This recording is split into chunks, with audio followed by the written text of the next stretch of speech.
क्या कोलकाता में 8 और 9 अगस्त की रात को 31 वर्ष की महिला डॉक्टर का गैंग रेप हुआ था? और इस समय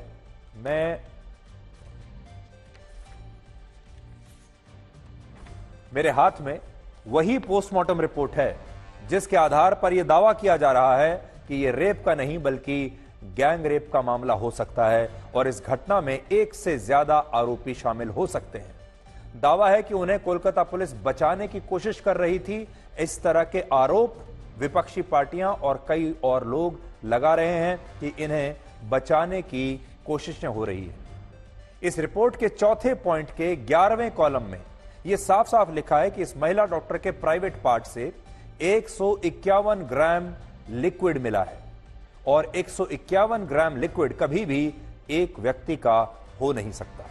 डॉक्टरों के मुताबिक इस 151 ग्राम लिक्विड कोलकाता पुलिस ने तो कोशिश ही नहीं की थी, सीबीआई कम से कम कोशिश तो कर रही है। यह कहना है कोलकाता रेप और मर्डर विक्टिम के पिता का। एक न्यूज चैनल से बातचीत के दौरान उन्होंने बंगाल पुलिस की जांच को सवालों के घेरे में खड़ा कर दिया। बताया कि उनकी बेटी एक डायरी भी मेंटेन करती थी जिसका एक पेज उनके पास है।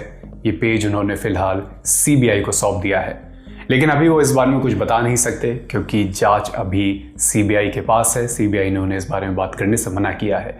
उन्होंने इसे लेकर बताया कि ये डायरी हमेशा उनकी बिटिया के यानी पीड़िता के बैग में रहती थी जो कॉलेज में ही रह गई थी। बीते दिनों विक्टिम के पिता की मुलाकात मुख्यमंत्री ममता बनर्जी से भी हुई थी।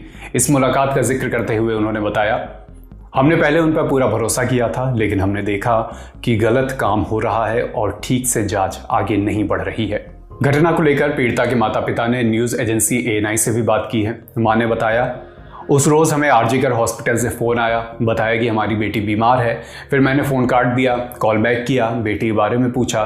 दूसरी तरफ से बोल रहे शख्स ने बताया कि मैं डॉक्टर नहीं हूँ। कहा कि हमारी बेटी को डॉक्टर के पास ले जाया गया है और आगे वो ही बताएंगे कि क्या कुछ हुआ था। कुछ देर बाद असिस्टेंट ने बताया कि आपकी बेटी ने जान दे दी है। 9 अगस्त की सुबह करीब 10:30 बजे हमें पहला फोन आया था। हम वहां पहुंचे तो घंटों तक इंतजार कराया गया, बेटी को देखने तक नहीं दिया गया। दोपहर 3 बजे बेटी के पास भेजा गया। उसका पूरा शरीर सिर्फ एक कपड़े से ढका था, हाथ टूटा था, आंख और मुंह से खून बह रहा था। मुख्यमंत्री ममता बनर्जी से मुलाकात का जिक्र करते हुए उन्होंने बताया, मुख्यमंत्री ममता बनर्जी हमसे मिलने हमारे घर आई थी। उन्होंने तब सही से जांच करवाने और आरोपियों को जल्द से जल्द जेल पहुंचाने का आश्वासन दिया था, लेकिन ऐसा कुछ भी नहीं हुआ। अभी तक किसी पर भी आरोप साबित नहीं हो पाए हैं। घटना के लिए पूरा का पूरा डिपार्टमेंट जिम्मेदार है। अब सीबीआई पर भरोसा करने के अलावा हमारे पास कोई ऑप्शन नहीं रह गया है। कोलकाता पुलिस ने अच्छा काम नहीं किया। अब ममता बनर्जी भी प्रोटेस्ट रुकवाने की प्रयास कर रही हैं। उन्होंने धारा 144 लागू कर दी है ताकि लोग विरोध प्रदर्शन ना कर पाएं। इधर पीड़िता के पिता ने भी संदीप घोष को लेकर ANI से बातचीत की, अपनी बात सामने रखी। संदीप घोष, हाँ। पहले ही दिन आप उनसे मिले थे जिस दिन? नहीं, हमसे बात नहीं हुआ, उसके कोई बात नहीं। वो ना उन्होंने जरूरत पड़ा कोई सिग्नेचर विग्नेचर का, उन्होंने बोला हम उनको हमारा ऑफिस में आने के लिए बोलो। उनका रवैया कैसे था घटना वाले दिन? एकदम हम लोग का डिपार्टमेंट का कोई नहीं और कॉलेज का कोई हमारा साथ कोऑपरेट नहीं किया। पहले से तो हम ये बोल रहा है, यही तो दिक्कत है हम लोगों का, जो डिपार्टमेंट पूरा इसलिए इन्वॉल्व है इसमें। ममता बनर्जी को लेकर बात करते हुए उन्होंने कहा कि पहले तो वो खुद न्याय के लिए सड़कों पर उतरती हैं, फिर प्रोटेस्ट कर रहे लोगों को रोकने लगती हैं।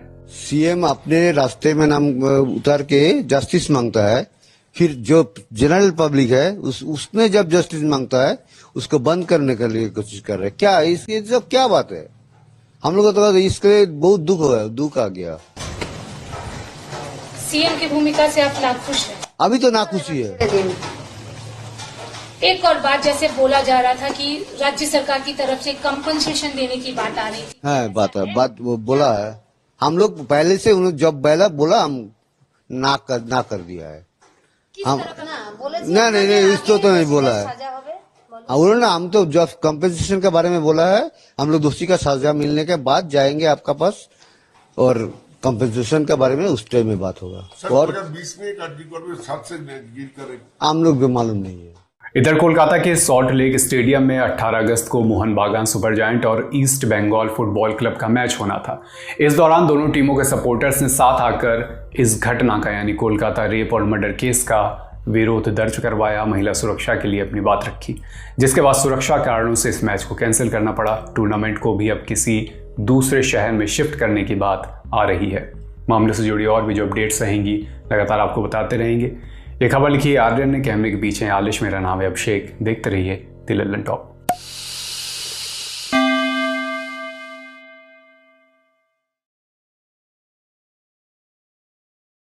लिक्विड मिला है और 151 ग्राम लिक्विड कभी भी एक व्यक्ति का हो नहीं सकता। डॉक्टरों के मुताबिक इस 151 ग्राम लिक्विड में सीमन हो सकता है, म्यूकस, यूरिन और दूसरे भी कई प्रकार के लिक्विड हो सकते हैं। लेकिन अगर इन बाकी के लिक्विड्स को हटा भी दिया जाए तब भी यह लिक्विड इतना ज्यादा है कि यह अकेले एक व्यक्ति का नहीं हो सकता। और हम जानते हैं कि हमारे शो को आप अपने पूरे परिवार के साथ बैठकर देखते हैं, लेकिन अगर इस मामले में इस महिला डॉक्टर को इंसाफ दिलाना है तो आपको इस बात को अच्छे से समझना ही होगा कि इस घटना में एक रेप का जो दावा किया जा रहा है उस दावे का ये पोस्टमार्टम रिपोर्ट पूरी तरह से समर्थन नहीं करती। और इस रिपोर्ट से ऐसा लगता है कि इस घटना में इस महिला डॉक्टर का शायद गैंग रेप हुआ होगा और इस घटना में एक से ज्यादा लोग शामिल हो सकते हैं। और इसीलिए अब इस मामले में फोरेंसिक जांच और डीएनए जांच बहुत महत्वपूर्ण हो गई है, क्योंकि प्राइवेट पार्ट में मिले इस लिक्विड की डीएनए जांच से यह पता चल सकता है कि यह रेप की घटना है या गैंग रेप की घटना है। इसमें एक व्यक्ति का सीमन है या कई और व्यक्तियों के भी सीमन इसमें मिले हैं। इसलिए अब पूरा की पूरा ये जो मामला है ये डीएनए टेस्ट और फोरेंसिक टेस्ट पर आकर रुक गया है। और डीएनए टेस्ट की जब रिपोर्ट आएगी उसी दिन यह साफ हो जाएगा कि ये एक रेप है या फिर ये गैंग रेप है, इसमें कितने और लोग शामिल थे। यहां एक और बड़ी बात यह है कि इस मामले में जिस एक आरोपी को गिरफ्तार किया गया वो कोई बहुत बड़ा शातिर अपराधी नहीं है जिससे सीबीआई एक दिन में पूछताछ के दौरान सच बाहर ना निकलवा पाए। इसलिए सीबीआई को भी यह देखना होगा कि उस घटना को कितने दिनों में सुलझाएगी। पूरा देश इस समय सीबीआई की तरफ देख रहा है और सीबीआई को यह मामला रिकॉर्ड समय में पूरा करके इन्वेस्टिगेशन देश को बताना चाहिए। इसी पोस्टमार्टम रिपोर्ट में 10 और बहुत बड़ी बातें बताई गई हैं जिन्हें आज रक्षाबंधन के दिन सुनकर आपका दिल टूट जाएगा। लेकिन जो सबसे बड़ी बात मैंने आपको पहले बताई वो यही कि इस महिला डॉक्टर के प्राइवेट पार्ट से 151 ग्राम लिक्विड मिला है। इससे पहले इस थ्योरी की पुष्टि नहीं हो रही थी, लेकिन अब पोस्टमार्टम रिपोर्ट में यह बात साबित हो गई है और वो पोस्टमार्टम रिपोर्ट मेरे सामने है और इसमें साफ साफ लिखा हुआ है 151 ग्राम। तो ये अब पुष्ट हो चुकी है बात। लेकिन इसके अलावा इस पोस्टमार्टम रिपोर्ट में और क्या लिखा है वो अब आपको बताते हैं। इसमें लिखा है इस घटना के बाद इस डॉक्टर के शव पर 14 से ज्यादा चोटों के निशान मिले। दूसरा, इस डॉक्टर की हत्या गला घोंटकर की गई और चिल्लाने से इसे रोकने के लिए डॉक्टर के गले को लगातार दबाया गया जिससे उसके गले का थायराइड कार्टिलेज टूट गया। यानी उसने बड़ी कोशिश की होगी कि वो मदद के लिए चिल्लाए लेकिन उसका गला घोंट दिया गया। तीसरी बात, उसके प्राइवेट पार्ट में भी चोट के गहरे निशान मिले। चौथा, सिर में इस तरह की चोटें थीं जिनसे लगता है कि घटना के दौरान मुंह बंद करने के लिए इस डॉक्टर का सिर पकड़कर उसे दीवार से घसीटा गया। पांचवा, उसके पेट, होंठ, उंगलियों और बाएं पैर पर भी चोट के गहरे निशान थे। चश्मे के शीशे टूटकर आंखों में घुस गए थे जिससे दोनों आंखों और मुंह से लगातार खून निकल रहा था और नाक से भी खून बह रहा था। चेहरे पर नाखूनों से बने खरोंच के निशान थे और इससे पता चलता है कि घटना के दौरान इस महिला डॉक्टर ने खुद को बचाने के लिए कितना संघर्ष किया होगा। और आखिरी पॉइंट इसमें यह है कि इस घटना में इस महिला डॉक्टर को कोई फ्रैक्चर यानी कोई हड्डी नहीं टूटी, लेकिन जिस तरह से इसे यातनाएं दी गईं वो यातनाएं बहुत भयानक थी। और सबसे बड़ी बात यह कि कोलकाता पुलिस का कहना था कि यह एक रेप का मामला है, जबकि पोस्टमार्टम रिपोर्ट में जो बातें सामने आई हैं उनसे इस बात की तरफ इशारा मिलता है कि यह रेप का नहीं बल्कि गैंग रेप का मामला भी हो सकता है। और इसलिए आज सबसे बड़ा सवाल यह है कि अगर यह गैंग रेप का मामला है तो फिर बाकी के आरोपी कहां हैं। और जैसा मैं आपको बता रहा था कि इसमें जो अभी तक एकमात्र आरोपी है, जो मुख्य आरोपी है, उसकी कस्टडी सीबीआई के पास है और सीबीआई ने शायद अब तक उससे सब कुछ पूछ लिया होगा, लेकिन सीबीआई सार्वजनिक रूप से वो बातें बताने से पहले साक्ष्य तलाश करेगी। सबूत होने चाहिए, पोस्टमार्टम की रिपोर्ट होनी चाहिए, डीएनए की रिपोर्ट होनी चाहिए, डीएनए सैंपल लेकर उनकी जांच होनी चाहिए और फॉरेंसिक लैब से भी उनके पास सही रिपोर्ट्स होनी चाहिए। तभी सीबीआई भी सार्वजनिक रूप से इसके बारे में कुछ बता सकती है।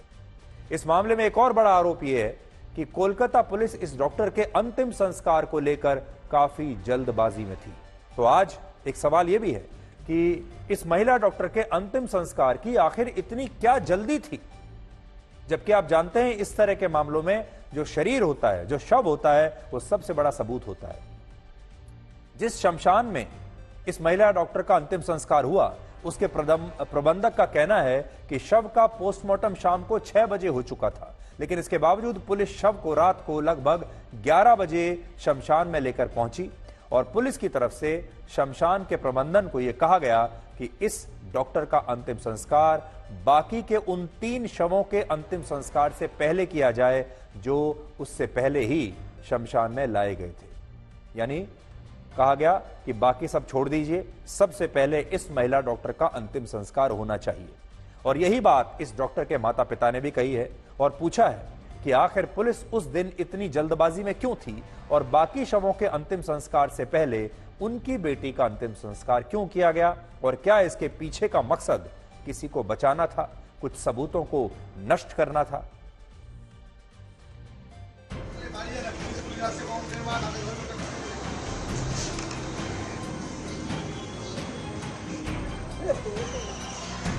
बारह बजे के बाद वो बॉडी आए थे।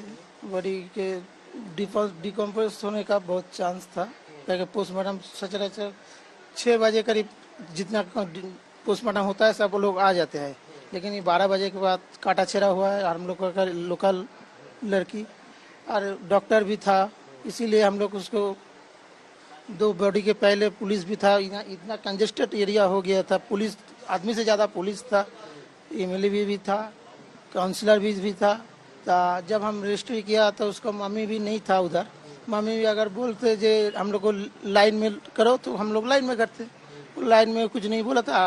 और बॉडी पोस्टमार्टम हम लोग चाहते हैं जितना जल्दी हो जाए ऐसे ही, इसीलिए 2 बॉडी के पहले पुलिस भी बोला था हम लोग को बॉडी अभी मत करो, क्योंकि अभी हम लोगों का एक बॉडी आ रहा है।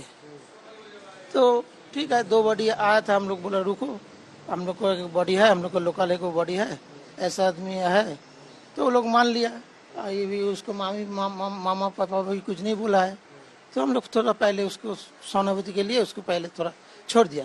अंतिम संस्कार की जो बात आ रही है कि जबरन करवाया गया, क्या ऐसा है कि आप लोग नहीं चाहते थे तुरंत अंतिम संस्कार हो और करवा दिया गया? तो जो क्रिमिनेशन घाट का बारे में बोलता है, श्मशान घाट के बारे में, उधर 3 बॉडी पड़ा हुआ था, लेकिन उसका पहले ही हमारा लड़की का बॉडी जला दिया गया। क्यों, क्या वजह थी ऐसी? आप लोगों ने मना नहीं किया? आप लोग भी तो थे वहाँ पे। नहीं, इसमें तो क्या उस टाइम में तो हम लोग तो क्या बोले, हम लोग तो पूरा चूर हो गया। हम उसके लिए तो मेरा क्या बोलेंगे उसको। আমি অ্যাসিস্ট্যান্ট সুপার বলছি, আপনার মেয়ে সুইসাইড করেছে। বৃহস্পতিবার ডিউটি গেছে, শুক্রবার 10:53 তখন ফোন আসে প্রথম। প্যান্ট ট্যান্ট গুলো সব খোলা ফেলা ছিল, গায়ে শুধু একটা জামা ছিল, চাদর দিয়ে মোড়ানো ছিল, হাতটা এরকম ভাঙা ছিল, এখানে চোখ দিয়ে রক্ত পড়ছিল, মুখ দিয়ে রক্ত পড়ছিল। तो एक बड़ी बात यह है कि वैसे भी हिंदू रीति रिवाजों के हिसाब से उस समय पर अंतिम संस्कार यानी रात में लगभग 11:30 बजे 12 बजे अंतिम संस्कार नहीं किया जाता। लेकिन जैसा कि अभी आपने देखा, पहली बार हमने आपको शमशान में मौजूद उस व्यक्ति का बयान सुनवाया है जो खुद उस समय वहां पर मौजूद था और जिसने ये सारी जानकारी उस महिला डॉक्टर के अंतिम संस्कार के बारे में बताई है। और यह अंतिम संस्कार हुआ है रात में लगभग 11:30 बजे के आसपास। तो आप सोच लीजिए, 11:30 बजे रात में अंतिम संस्कार किया गया है, जबकि उसे अगले दिन भी किया जा सकता था। बलात्कार और हत्या के मामलों में क्राइम सीन से भी बड़ा सबूत